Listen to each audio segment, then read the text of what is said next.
In a world gone mad, only rationality and common sense can save it. It's Andrew and Jerry Save the World with your hosts, Andrew Langer and Jerry Rogers. And now, here's Andrew and Jerry. Well, hey there, everybody. Welcome to another episode of Andrew and Jerry Save the World, episode 43, Andrew and Jerry Handle Your Baggage. I'm one of your hosts, Andrew Langer. Jerry Rogers. And we listened, recording this a little bit earlier than, by the way, Gerald, your new episode of I've been waiting to see this thing. Yes, it's up. I will send you the link. I need to tweet out about it. Jerry joined me on the Federal Newswire's Lunch Hour podcast, or Lunch Hour with the Federal Newswire. And it was good. Yeah. So we recorded it. We literally recorded it right after the midterm elections, and Yes. You were at the leading edge of sort of coming to terms with what had happened. Let me start here. Are you following at all this story out of the Talking Points memo about January 6th? Have you seen this yet? I've seen lots of stuff on January 6th. This is the latest one. They're doing a deep dive into all the people who texted Mark Meadows. I guess you don't have to have seen the story to have said this. I mean, the Mark Meadows text was an earlier story in this whole J6 investigation. Let me say two things about this and then make your point. Number one, I truly wish that it's not.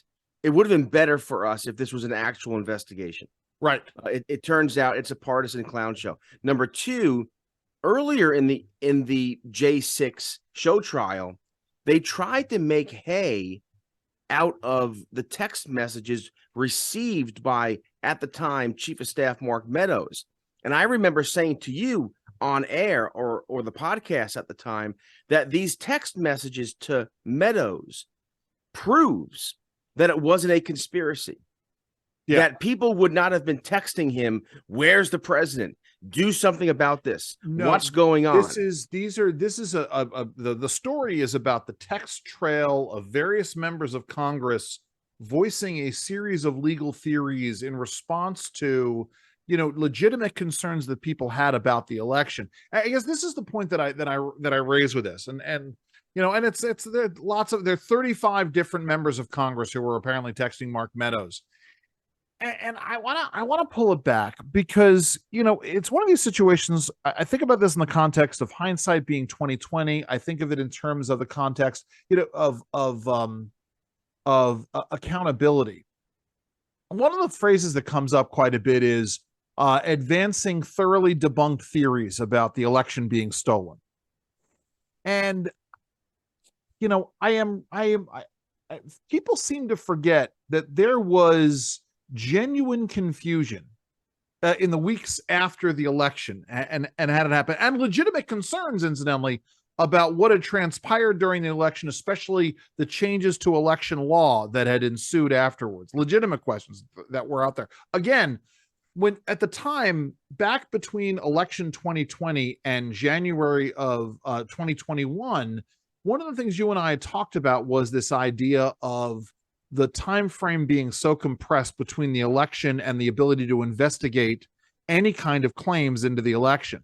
Yes. And although that's the name of the game, though. In other words, the Trump campaign had a limited time, right, to make court challenges, to go and find legal remedies to what they thought was a rigging or states changing the rules. And once the buzzer went, time was up. And that was the mistake Trump and his allies made. And that is, there was a period, but once the states certified and once these things started to hit certain important dates, it was over. And Trump should have said, "It's over. Yes. I'm gonna engage the transition, and we're gonna come back in 2024, and we're gonna clean your clock." Here is my point in all of this. So we had an election in 2016. We had a foreign government meddling in the election in 2016 buying Facebook ads, sowing dissent, trying to turn people against one another. For the next 4 years, we had all kinds of claims being made about the president, claims that were later debunked, but are still being talked about. You do not have any kind of an investigation into by journalists or anyone else about text messages between members of Congress, either A, about not certifying the 2016 election, or B, the continued conversations that people had about accusing the president of the United States about being a foreign asset. We then have another election in which there was more foreign interference. And I'm going to say this. We now know that at least 2 of the January 6th rally organizers had received large sums of money in cryptocurrency from people in nations other than the United States for the purposes of putting on that rally, which to me suggests election interference. We know that there was other interference here. And I guess my question to you is, Jerry, does it make it better or worse? We're calling balls and strikes. Does it make it better or worse for the scandal or the questions that are raised about January 20th if a whole host of Republicans were being duped by foreign governments who are giving money to operatives here in the United States to raise questions, illegitimate questions about an election in which there were legitimate questions? Well, again, I know it's a weird. This is. I mean, look. I mean, you're trying to set this conversation itself shows how complicated and layered the conversation is. Let me take a step back. Let me say a couple of things. Number one, no one should be duped. Look, I'm not a congressman. I'm not an elected leader. I'm not in a position of authority or government authority, but yet, you know how careful I am? Because I edit Real Clear Policy, because I edit Real Clear Health, I get op-ed submissions on an hourly basis. I get links, link to this, link to that. And what I do is and I'm a staff of 1. Sure. I make sure that I investigate what is the venue, who's the author, because I don't want to post something or publish something or link to something and find out later this was a bad actor. Now, why can't congressmen who are staffed, who have access to information, why can't they do the same? Due diligence. I'm not even just talking about congressmen, right? Because there was a train that had left the station here, right? The old Mark Twain adage is, a lie rockets halfway across the world while the truth is still putting on its pants. So, you have situations, a good example is the Kraken conspiracy theory, right? And the Kraken conspiracy theory was being put out by folks who were legitimate conservative activists, including, but that whole thing was a lie. Of course, but this gets to my point, right? Right. It is a lie. At some point, someone should have asked, what was the attorney's name? I don't remember which one. There was a Sidney Powell. Woman, Sidney Powell, Jenna Ellis, Rudy Giuliani. Kept on talking about the Kraken. We're going to break your mind with this news. It never happened. At some point, legitimate, responsible people have to say, this is nonsense. Sure. That was part of the problem. Look, in politics, this.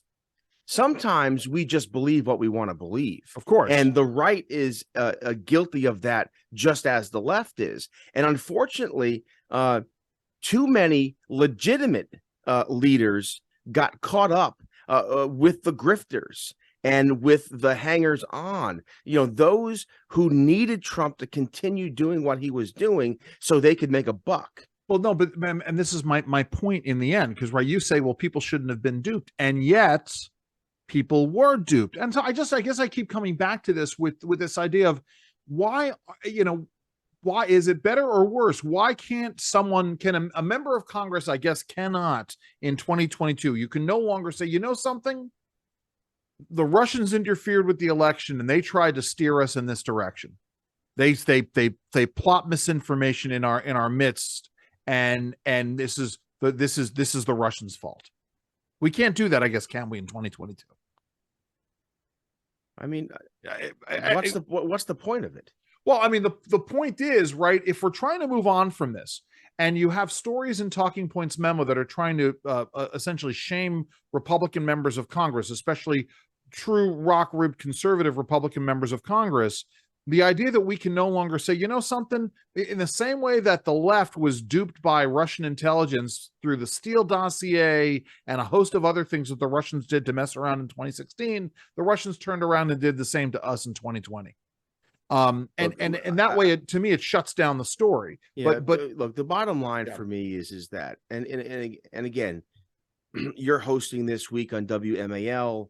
I'm going to host my show on Sunday, my radio show, and then I'm filling in this week as well. The bottom line is you and I do not speculate on the air because we're responsible. So my point is that even without knowing the specifics, the fact is members of Congress should not be out there just speculating. Again, an example, right? Adam Schiff. Adam Schiff has gone on the air. He still is brought in by the Sunday talk shows as an expert.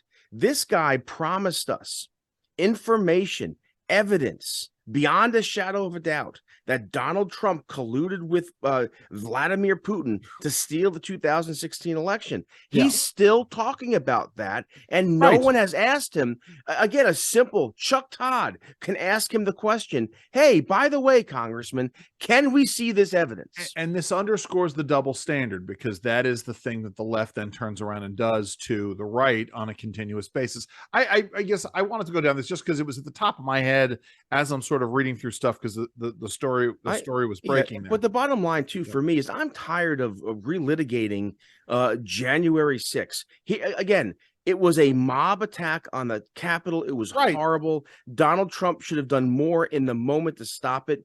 He was acting unpresidential leading up to it. It wasn't a conspiracy. It was not an insurrection. It was not an armed attack on the United States of America. It was a very bad, shameful day. Frustrated Americans, and if they broke the law, they should be punished. And this is the problem, of course, is that the issue gets raised, and then we then spend time dealing with it, right? Which is the whole intent of doing stories like a story about 35 Republican members of Congress, having a text exchange with the chief of staff to the Republican. But why is that even a story? No, this is my point though. We turn around and we talk about it because it just sort of sticks in your head as you read these things. Well, it also goes to what you and I have talked about, and that is the 24-hour, 7-day-a-week news cycle forces news venues to come up with nonsense.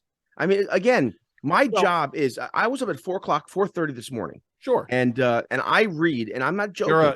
You're a piker, Jerry, for those of us who were up before 4. Well, again, I try to sit down at my computer sometime between 5 and 5:30, and I go through literally every single newspaper, journal, online, Substack, you name it. I'm looking through it. I'm reading it.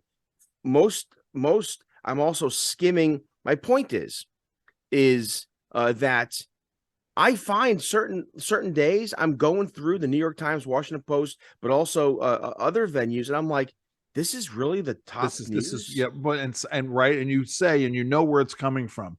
You know that these reporters are not really doing any work. No. What they're doing is getting press releases, or they're being invited to press briefings. And a lot of it is stuff I think back when we were growing up, back in the 80s, when we didn't have 24/7 news, before CNN launched and the cable networks and the internet took off. I think a lot of stories that are literally front page stories would never have been in the news 30 years ago. That's probable. And back when we also had reporters covering local stories. Well, and that's another thing too, is local news used to matter more, number one. Number two, reporters were or tried to become expert in what they were covering. Sure. I mean, look, I had a meeting this week on Capitol Hill with a group of ostensibly, leaders, those who are making policy and that sort of thing. I would be very cagey and non-specific about this, but yes, go ahead. No, but those involved in making policy, and I was taken aback. Is that a phrase? Taken aback? Yeah, taken aback. on the collective lack of understanding and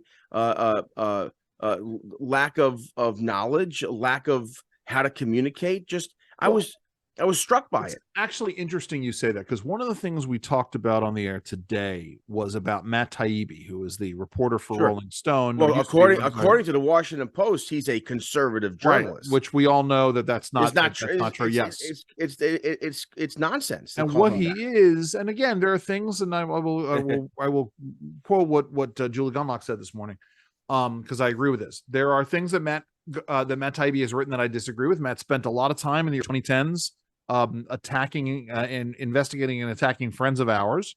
But the point is, what Matt Taibbi is he is conservative. I'm sorry, he's not conservative. What Matt Taibbi is, Jerry, he's not conservative, but he's conservative. Not that there's anything wrong. No, but the point is, but it's a misnomer. What Matt Taibbi is he is curious, and he has a curiosity about the things that he is looking at. He goes where the story takes him. Yes, exactly. Period. Yes. And that is journalism. You don't walk into covering something with a firm narrative already. And that's another thing too, is it's interesting on how the media will recast a story or a news item that's contrary to the facts, only because they want to fit it into a narrative, or worse, and we've talked about this, news stories that get dropped because they don't fit a narrative. It is the corruption. It's the same thing with the corruption of science and the scientific method, right? If it doesn't fit in their narrative, then it is dismissed. Whatever that narrative might be, whether it's being driven by profits or being driven by ideology, it's a real problem. It's funny. There is a new award being put out by this is a conservative organization, an organization dealing with academic freedom on campus. I've talked about the Lysenko, who was a Soviet agronomist. They're giving out Lysenko awards for people who are on campuses shutting down academic debate, which is good. Yeah. It's interesting you say that. Just recently, there's been some polling data, some research done, and it was posted up at Real Clear Policy. Better than 60% of today's college students are terrified to open their mouths on campus. Yes. 63%, I think the number was. And again, that tells you about the capture, the indoctrination. And let's be really clear. People. It has nothing to do with what somebody might say, and someone giving someone who's no longer feeling like they have a license to be offensive or racist or bigot or whatever. No, this is to talk about policy issues, identity politics, equity politics. As by example, this attorney at the major DC law firm they were doing a seminar for women employees about the Dobbs decision. And this lawyer partner, 40 years at the law firm, 40 years, 4 decades at this law firm, offers her frank opinion about it, and is fired for it. Essentially, It's the same thing on college campuses. You say one thing wrong. It wasn't something that she communicated in a way that was unprofessional or in any way blue. She didn't use bad language. She just simply said that the Dobbs decision was rightly decided. Roe was wrongly decided. This is something that both liberals and conservatives have agreed to this point for 40 years, and it's going back to the states. And this is a good thing. And by the way, I have always been this is the lawyer saying. By the way, I have always been uncomfortable with the fact that undisputed fact, that far more black babies are aborted than white babies. Yes, which again. Again, the great irony. I talk about this on the podcast, on my radio show, all the time. That I'm not sure about last year's numbers, and COVID also kind of created a different dynamic. But the fact is, year after year after year in New York City, more African American children were aborted than were born. Yes, that is a crisis. Right. I mean, again, we talk about equity and equality. And I'm sorry, but if you're touting those numbers as successes, that's a problem. And if you're someone who is going to go to try to get somebody fired over repeating that fact, that's a problem. And so my point is, you can have the most earnest outlook in the world and you say something, you express your opinion, an honest expression of your opinion, something which should have been open for debate and discussion, and you are no longer allowed to do that. And that's a huge issue. And for this conversation, I asked you off air yesterday, can we put the genie back in the bottle, so to speak, when it comes to transgender issues, LGBTQ issues, when it comes to pronouns and language? We're at a certain point, and can we go back? And here's the interesting bit of that conversation we had. I'll mention it here, and that is, I think on these cultural issues, there's gonna remain a remnant who refuse to enter into the fantasy land of the left, on gender issues, on marriage issues, on sexual ethics, and again, it's because of the tradition of religious liberty and faith in this country. It seems to me that people of faith have to toe the line and then hold the line. Well, I think there's that. I think some of this also has to do with confronting common sense and the disconnect between what's being said and reality. Now, I'm going to say this with a caveat. It's part of what Jerry and I were talking about yesterday, which is the effort on the part of educators and the public education class to indoctrinate kids. And we talked about this on the air yesterday, which is a math lesson in which there was a word problem, and the name of the child in the word problem was Alex. And instead of assigning Alex a gender, either him or her, boy or girl, they referred to them as them or they. Right. And this is subtle, but the idea is to open up these kids to change their language.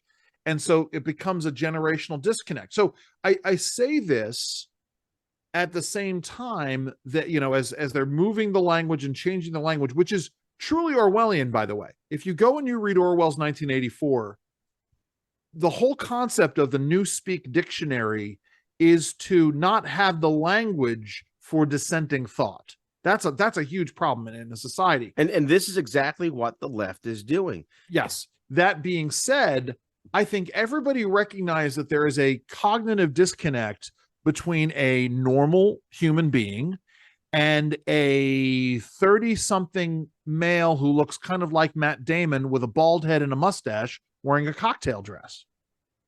And people recognize, something, that's not normal. There's something wrong with that. And again, I don't care what people do behind closed doors. If Sam Brinton wants to dress up like a puppy and engage, I role play that. I don't care what he does behind closed doors. You're correct. However, what's troublesome is if you and I had a conversation, take any Fortune 500 company, and we're in the break room and we're having a legit conversation, not putting someone down, not using bad language, not being threatening in any way. But we had a conversation about Sam. Did you see Sam today?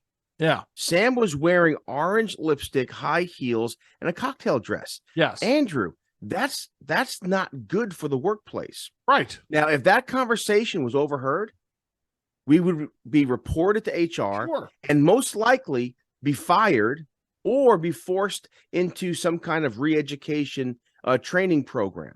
But that's where we are, where it's no longer acceptable to have a conversation about what's unacceptable. Right. And I'm going to say this, for folks who are in large media companies whose corporate interests may have a problem with voicing your opinion about somebody like Sam Brinton, that this is a hill to die on. This is a hill to go out there. I agree with that. Something, there is something fundamentally wrong with this. Plus, so we had on somebody from the Daily Signal today about this story. For those of you who don't know, I'm not going to put up a picture of Sam Brinton. I find the Sam Brinton pictures, and I'm a hip guy. I find the pictures of Sam Brinton to be a little more than a little disturbing. So he was already a controversial figure going into a very sensitive position at the Department of Energy.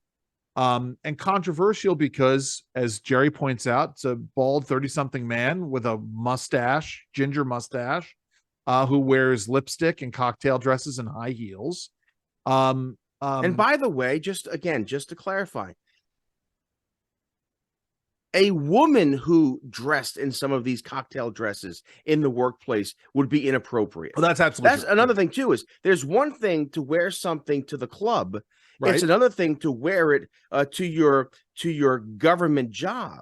Right. And even his cross-dressing was inappropriate. Let's assume for a second cross-dressing and trans gender identity. Oh, it's all great.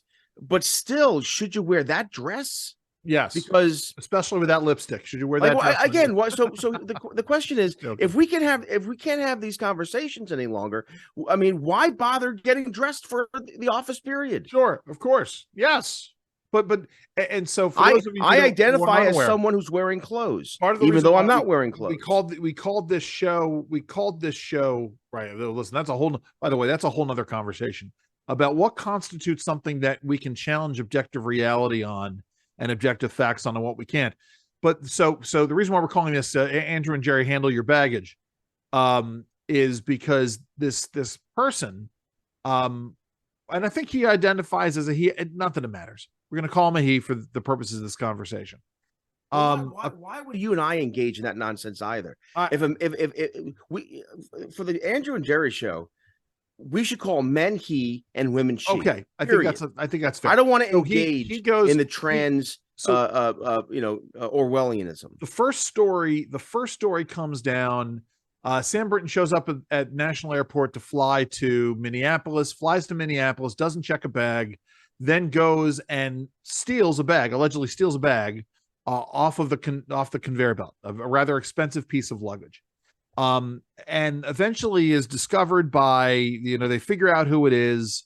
They wind up matching passenger manifest. Who knows how the police find this out? They call him up. He says, "No, I didn't steal the bag," hangs up. And then he calls them back, says, "You know something? I did steal the bag." And then he says something really strange, which is, "I stole the bag, but it was my clothes inside, or I don't have any clothes belonging to anybody else," which is weird.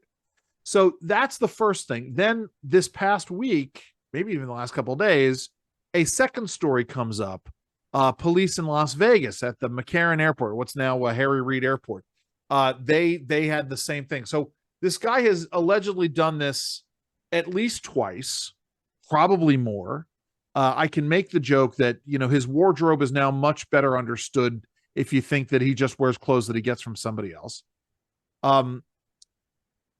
But apparently, Jerry, it goes further back, because the warning signs were there, but long before this guy became an appointee. Well, maybe when he showed up for a job interview, when he showed up wearing a dress, that was a warning sign. Well, yeah, but that wouldn't be a warning sign to the Biden administration. That's the reason why he got hired. I mean, that's the thing about these identity politics. This is my point, is that there were flags being raised about this guy because of, he had, I guess, been involved in the anti-conversion therapy movement way back when.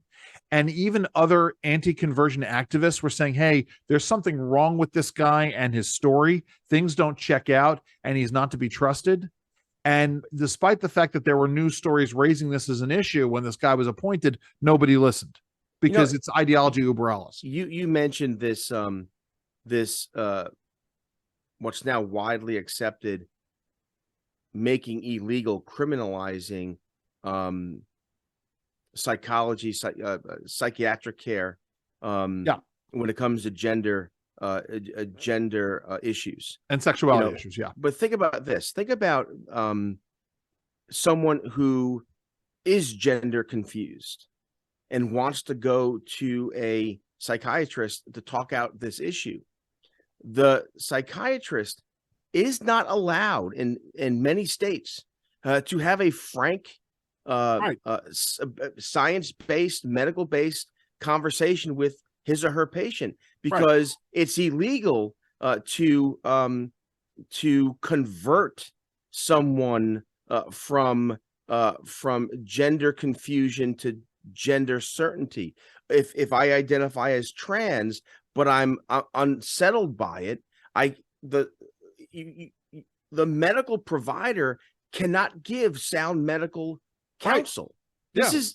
This is insanity. I agreed wholeheartedly. And and there's a growing movement too, which is very interesting. It's not conservative either, of those who have transitioned, those who have had operations and hormonal therapy, and then they wake up at 35 and they have terrible regrets. See, now and there's nothing they can do. Well, this is where I wanted to go with this, which is you have the story this week of the Navy SEAL from SEAL Team 6, who 10 years ago transitioned and is now detransitioning. This is my question, because we talked yesterday, you and me, about the pendulum and we're really the movement going, and can we ever go back? And so I wonder, Jerry, as we have more of these outrageous stories, the Sam Brintons of the world, or the Army colonel who retired and announced, well, now I can live my life as a puppy or engage in puppy play more openly, to the Navy SEAL who is wanting to detransition, to the other hundreds, if not thousands, of people who are coming out and saying, something, I made a huge mistake. You don't possibly see some light in that tunnel in terms of things being able to change, or again, has the indoctrination gone way too far, and now we can't come back even if we wanted to? I don't think we can go back. However, I think there will always be a remnant in our culture, in our political discourse, who will hold to the truth. Look, I mean, but even if there is a much greater movement, let's say that we hit a point where, right, we know that these sexual spectrum identifications are up 600%. Let's say half of those folks decide down the road that they are going to become strict heterosexuals. You don't see that as a way of coming back from this? No, look, what I think is this. I think that, and again, I'm going to be philosophical for a second. The human species, who we are, we're wired. Yeah. A creator made us and made us a certain way. And one way that we're made is to live in relationships, to live in community. I told you this, I think the last podcast, where those who suffer a trauma, those who suffer trauma, it doesn't matter the nature of the trauma, big, small.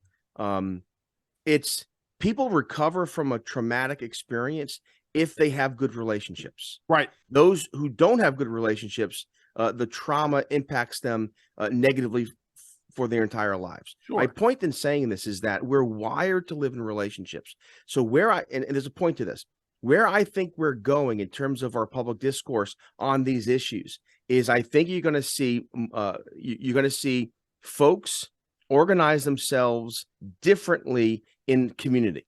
I think look, the history is returning to the first century. If you go to first century Rome, the sexual ethics of first century Rome talked about this on the show, is very similar to the sexual ethics of today. And the church and the Jewish community, the Judaism and Christianity were the two holdouts. Yeah. And I think we're going to see the same. I think we're going to see communities of faith drop out of society is the wrong word. I think you're going to see more homeschooling, private schools. You're going to see more business people, entrepreneurs engage in these communities as opposed to the broader market. I think we're going to see tribalism is also the wrong word. We're going to see people. It's going to be this. We're going to see the Grover Norquist Leave Me Alone coalition actually set up communities where they're left alone. Well, that's what I think. It's the situation, right? The concept of you will be made to care, and I think there's some of this gets hastened, right, by the collapse of the public school systems, and more folks pulling them out. It gets hastened by the more ridiculous things. By the way, I want to digress for a second. Did you see Randy Weingarten the head of the AFT. Oh, I know she is, sure. Yeah. Yeah. So let me come back to that in a second because I don't want to lose it. The point is, I think you are correct in some respects. It's cyclical. And we're looking at, Jerry's looking at the next, let's say, half century. And we don't know what's going to happen with America in the next 50 years. We talked about this a lot last week. And I'll just say again, your question, I'll be better able to answer it in 50 years after the next 2 election cycles. Sure. Yes. So Randy Weigarten, the head of the American Federation of Teachers, the head of the teachers union. Sure. She did an event with the First Lady, Dr. Jill, Jerry. Yes. Dr. Jill, who I like Whoopi Goldberg, I want her to be my doctor. But she said something which was fascinating, that the Biden administration has done more for America than the administration of FDR. That essentially has accomplished more.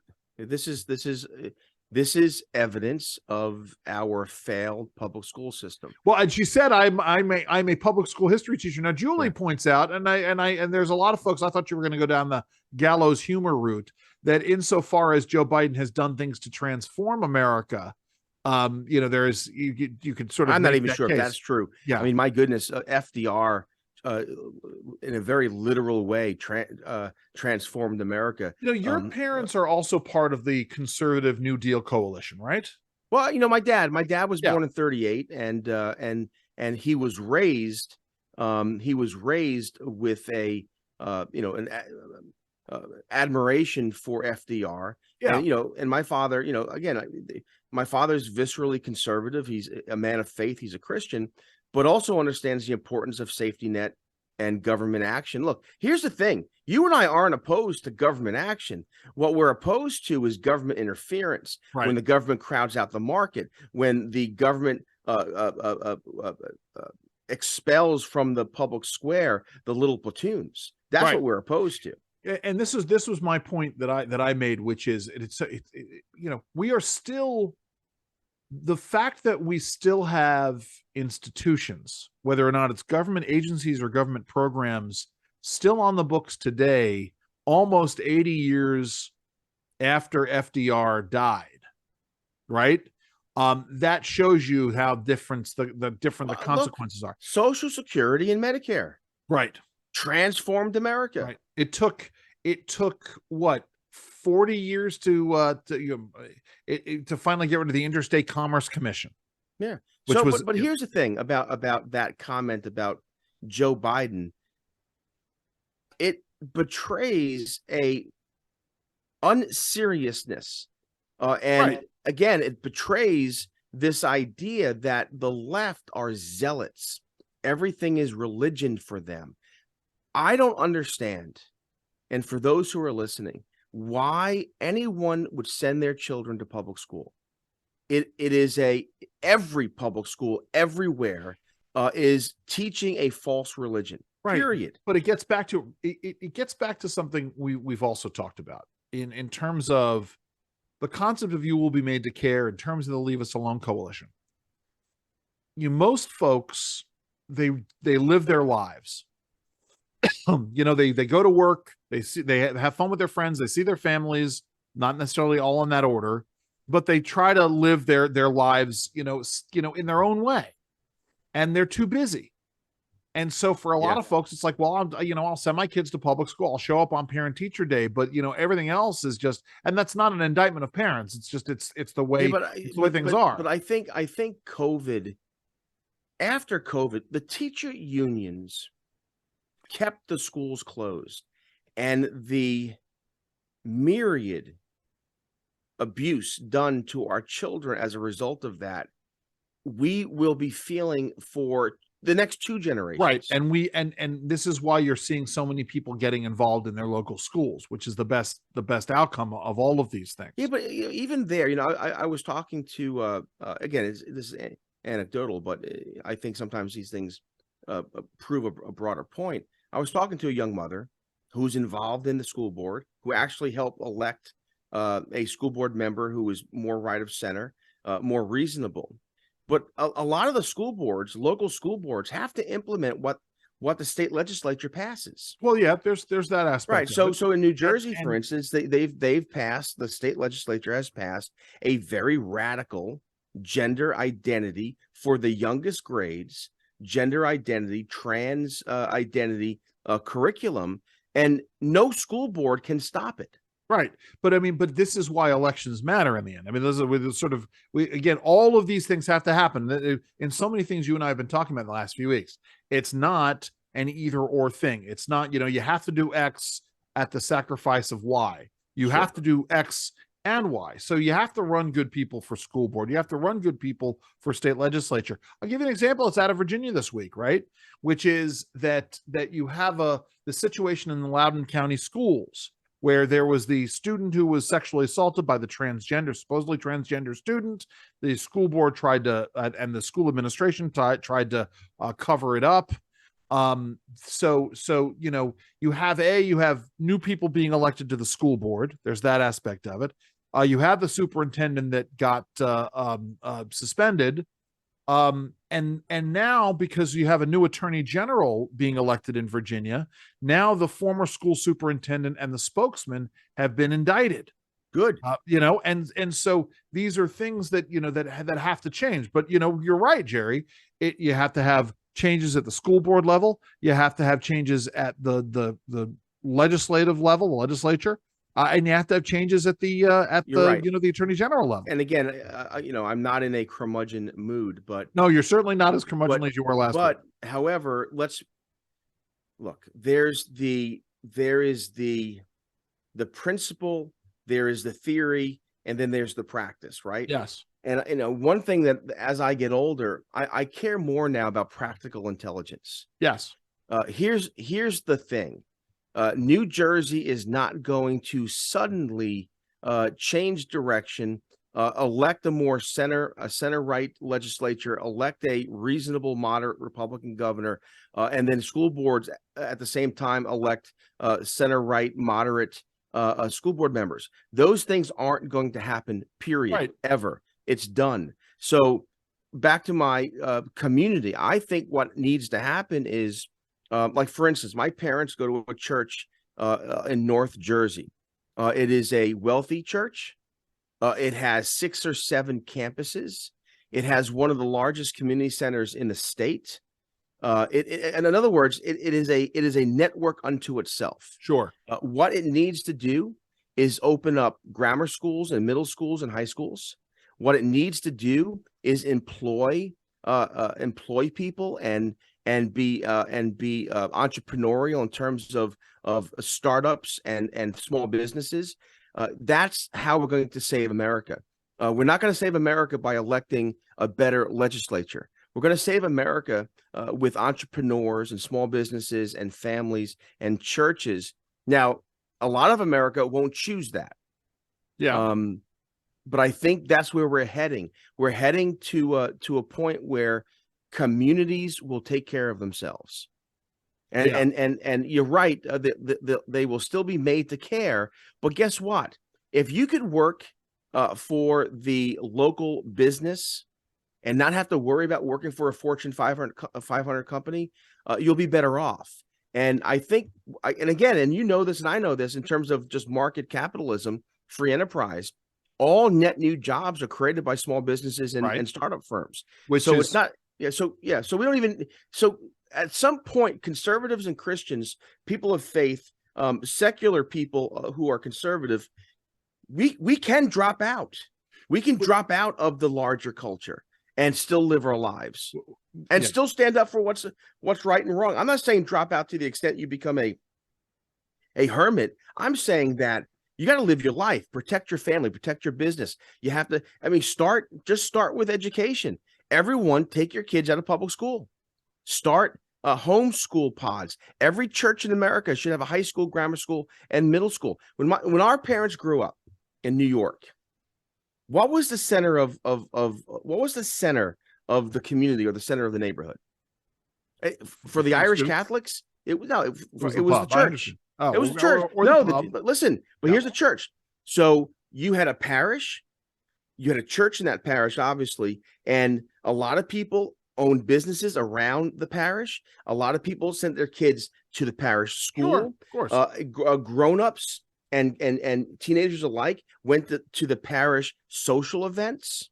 You had the entire community, even the pubs in the Bronx. If you went to Mount Hope McAleer's pub, you most likely also attended St. Margaret Mary's. Sure. So even the pubs, so the social life, the political life, the religious life, the sports life, all the sports teams were parish CYO or Catholic high school teams. I think we should move back to that model of neighborhood, of community, of rallying around small businesses and little platoons and churches or other houses of worship. It's here we go. Oh, I see. This is from 2018. Never mind. I listen, it's funny you bring that up because it's the same. Garrison Keillor talks about this in Lake Wobegon days. And his fictional community of Lake Wobegon, Minnesota.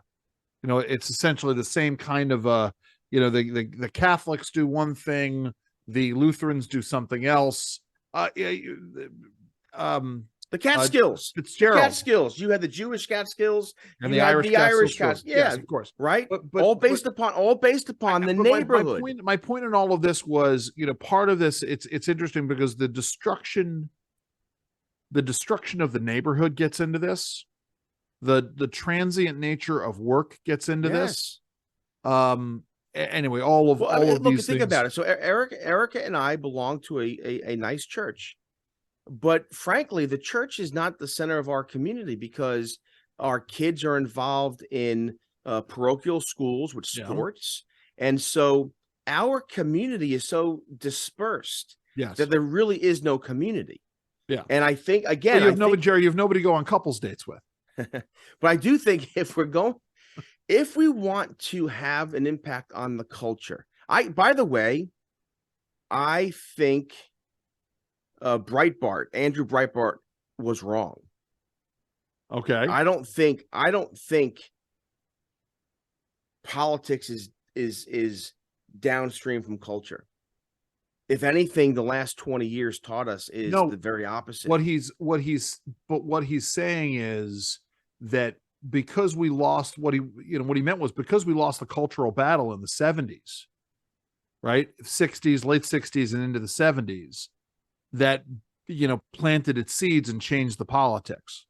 Yeah, but I would make the argument like I'm making that maybe we fought the wrong culture war. In other words, we ought to be, look. Well, that's why I'm really interested, Dave. You and I have talked about this. That's why I'm very interested in this movie that's going to be coming out about the church that reached out to the hippies in the 60s in Southern California. Well, I don't know the name of the movie, but it's the Jesus movement. But I think I'll find the name of the movie. I'll say this again. I say it too much. Yes, you do. I think the example on how to have a positive impact on the politics and the culture is to go back to living in community. Yeah. And what I mean by that is this. Look, and I said this before, so I'm going to say it again. The first century, everything we're seeing today, we've experienced before, in terms of the debauchery, the decay, the violence, the crime, the breakdown of the family. It all happened. First century Rome. And what happened was this Jewish sect, followers of Jesus, kind of lived unto themselves. Right. They formed their own communities, their own houses of worship, their own businesses, their own schools. And people started to realize, wait a minute, how come over there they take care of their sick? Right, yes. How come there's no homeless problem there? Why are their children so well educated and well adjusted? Why are their families so strong? Why are they wealthy? Why do they have resources? They take care of each other. And what happened was the church impacted the culture and the politics by forming community. In America today, the great victory of the left is that it broke the neighborhood. Right. Broke the neighborhood and spent 50 years denigrating organized religion. That's not to say that, and the family and the traditional. By the way, the movie is family. called The Jesus Revolution. It's coming out in February of 2023. It stars Kelsey Grammer and Kimmy Williams, who was in Father of the Bride. I'd like to see Kelsey Grammer back doing something. Yeah, and we will, so we're going to try to get the filmmakers on. Hey, by the way, I want to shift gears because I know we're running short on time. We're trying to do a quick show today. Watched. Janice was insistent on my DVRing, my TiVoing Saturday Night Live this past weekend because it starred Martin Short and Steve Martin. Yes. And they were pretty good, when they were on screen. The rest of the show was absolutely horrible. From the opening monologue, I mean, it was so terribly bad. And then I turned around, and yesterday, while my wife was doing work and I'm doing some work on some stuff, we had on the TV 2 episodes from 1991. The first one was, we only really watched the opening monologue of the Kirstie Alley episode. She was the host. She had only been on Cheers for maybe a year, and not all of them, but in the monologue, all of a sudden, Woody Harrelson, Ted Danson, Kelsey Grammer, and what's his name? Not John Ratzenberger, the other one. The fat guy, Norm. George Wendt all appear and they sing the opening theme to Cheers, and it was really good, and it was very sweet. We watched the Macaulay Culkin episode, which was brilliantly funny. Well, again, why was it funny? Because its purpose was to entertain. Yes, it wasn't. Why is the Daily Show, Trevor Noah today? Why did he inherit 1.3 million viewers to squander it down to a couple 100,000? Why is Saturday Night Live just not funny? It's not because they're not talented, not because they don't have brilliant writers. It's because their main purpose is no longer to entertain. Right. It's now to indoctrinate. Yeah. I mean, well, okay, but here's the thing, right? I mean, again, we talk about this. Yes, Saturday Night Live's purpose was to entertain, but it's not as though they did not, regularly skewer whoever the leaders of the day were. But that's entertaining. Right. But something, actually, it's funny you say that, because at its worst, okay. I've got a tale of 2 different Saturday Night Lives. When you had that one season where it was Robert Downey Jr. and Anthony Michael Hall and someone named Terry Sweeney and Randy Quaid. And yes, by the way, I've promised Jerry that I will watch Christmas Vacation this Christmas season. It's on every day. Yes. It's literally on. Home Alone and Christmas Vacation are on. I can go downstairs right now or right here, put my TV on. I bet you it's on somewhere. So yes, it's like the Kane Hackman thesis in PCU. But the point is, they spoofed Ronald Reagan, and it was terribly unfunny. But there's a great episode. I don't even remember the sketch. Well, again, just the reason for it is because it was with contempt. Yes, and that's why it's not funny today, because it's with contempt. When you have, on the other hand, this great episode or skit where it's Phil Hartman as Ronald Reagan. And on the one hand, Ronald Reagan is pretending to be a doddering old man, but then anytime the public was away from his eye, he became this brilliant thinker, and all of a sudden he gets on the phone with somebody and starts speaking Arabic, and he starts, and he starts doing complex math in his head. Again, entertainment, unfortunately, today seems to be one of 2 things. It holds us, them, the other, their opponents in contempt. Right. And so therefore, when they make fun, it's just not funny, it's mean. But also they affirm. Like they affirm the trans movement. Yeah. They affirm. And this is why, even guys like Dave Chappelle are having trouble, because unless he's affirming the proper things, the proper narratives, well, then they won't accept him. And this is a little bit of what Paul Reiser and I were talking about. And somewhere in the middle, we should be able to make fun of each other, but don't do it because we hate each other.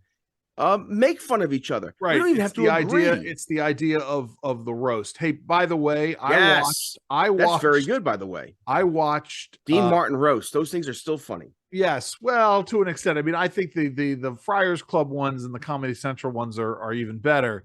The Comedy Central ones are horrible. No, I Terrible. disagree. They're, well, do you know that when they did the Dean Martin roasts, very frequently the roasters were not even all in the room together at the same time. Oh, really? But they would call people anyway. But my point is, I watched the Gilbert Gottfried final episode tribute that they did live, and that was just so great. And there were some things that were roasty, and some of the folks on the dais roasted each other a little bit. Look, you and I could make fun of each other and make fun of things that are true. Like that's what makes it funny. Like what made Phil Hartman poking fun at Reagan being an old man is funny because Reagan was an old man. Well, and also because Reagan could be conceived as an evil genius, right? That's the thing. Right. You're on the left, so there is this right. But that wasn't done. I remember it wasn't done with contempt for Reagan, Dana Carvey doing George H.W. Bush. Right. Even he talked about, by the way, a Fly on the Wall podcast that you've turned me on to. He talked about why he was so successful with his George Bush impersonation. It was, and he said something similar. He said, it's because I did it with humor. Yes. I didn't want to be mean. I wanted to be funny. Right. And that's what today's comics and Hollywood, they don't get it. They just want to be mean. It's do you remember during the 88 primary, there was a Saturday Night Live sketch. You may not have been watching Saturday Night Live at the time, which it was a Republican primary debate. And it was Dan Aykroyd as Bob Dole and Kevin Nealon as Pete DuPont and Al Franken as Pat Robinson. And at one point, Dan Aykroyd doing his Bob Dole impression.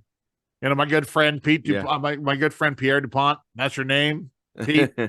Why are you calling yourself Pierre when your name? Why are you calling yourself Pete when your name's Pierre? You know, but again, that was the